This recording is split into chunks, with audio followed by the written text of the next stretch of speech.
तर महत्त्वाची बातमी, आज दुपारी 12 वाजता राज्य मंत्रिमंडळाची बैठक आहे। महापालिका निवडणुकानंतर लगेचच ही कॅबिनेट बैठक बोलवण्यात आली आहे। मुख्यमंत्री देवेंद्र फडणवीस वर्क मोडवर ऍक्टिव्ह झालेले आहेत। आज रात्री मुख्यमंत्री दावोस दौऱ्यावर देखील जाणार आहेत आणि त्याआधी मात्र दुपारी 12 वाजता राज्य मंत्रिमंडळाची ही बैठक देखील घेण्यात येणार आहे। महत्त्वाची अपडेट समोर येते। कालच खरं तर महापालिकांचा हा निकाल लागला आणि आता कॅबिनेट बैठक देखील लगेच बोलवण्यात आलेली आहे।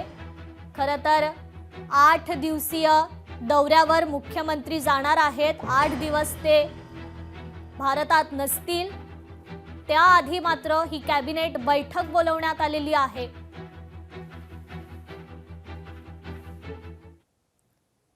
वर्ल्ड इकॉनॉमिक फोरमच्या वतीने आयोजित करण्यात आलेल्या गुंतवणूक परिषदेसाठी मुख्यमंत्री देवेंद्र फडणवीस हे उद्योग मंत्री उदय सामंत यांच्यासह स्वित्झर्लंडमधील दावोस इथे जाणार आहेत। 8 दिवसांचा हा दौरा असणार आहे। या परिषदेत महाराष्ट्रात जास्तीत जास्त परकीय गुंतवणूक आणण्याच्या हेतूने आणि औद्योगिक विकासाला चालना देण्यासाठी हा दौरा अत्यंत महत्त्वाचा आहे। दावोस इथे 17 ते 24 जानेवारी दरम्यान जागतिक आर्थिक परिषद आयोजित करण्यात आली आहे। या परिषदेसाठी जगभरातील विविध देशांमधील राज्यातील प्रतिनिधींबरोबरच मोठमोठ्या नामांकित कंपन्या देखील सहभागी होणार आहेत। तर मुख्यमंत्री देवेंद्र फडणवीस आज पुणे दौऱ्यावर आहेत। महापालिका निकाल लागताच मुख्यमंत्र्यांचा आज पुण्यात दौरा आहे। पुणे ग्रँड चॅलेंज टूरच्या कार्यक्रमाला ते उपस्थित राहणार आहेत। भाजपचे नवनिर्वाचित नगरसेवक या दरम्यान फडणवीसांची भेट घेण्याची शक्यता आहे।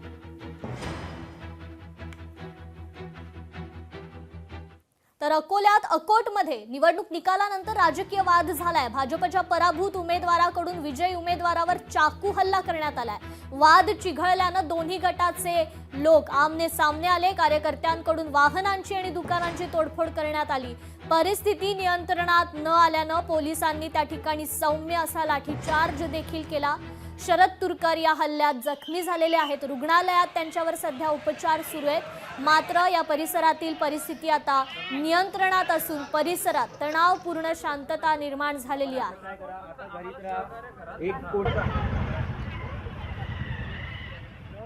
ते मित्रच आहे आणि एक जिंकला एक हारला, त्यामुळे त्यांचा काही वाद झाला।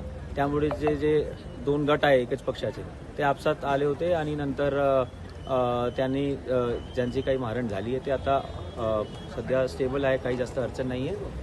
आमचा पोलीस बंदोबस्त तैनात आहे आणि यांची मागणी आहे की त्यांच्यावर म्हणजे जे काही झालेलं आहे त्याच्यावर कारवाई झाली पाहिजे। तर आम्ही जे काही कायदेशीर प्रक्रिया आहे FIRची आणि नंतरची जे कायदेशीर प्रक्रिया आहे ते आम्ही आता सुरू करत आहोत।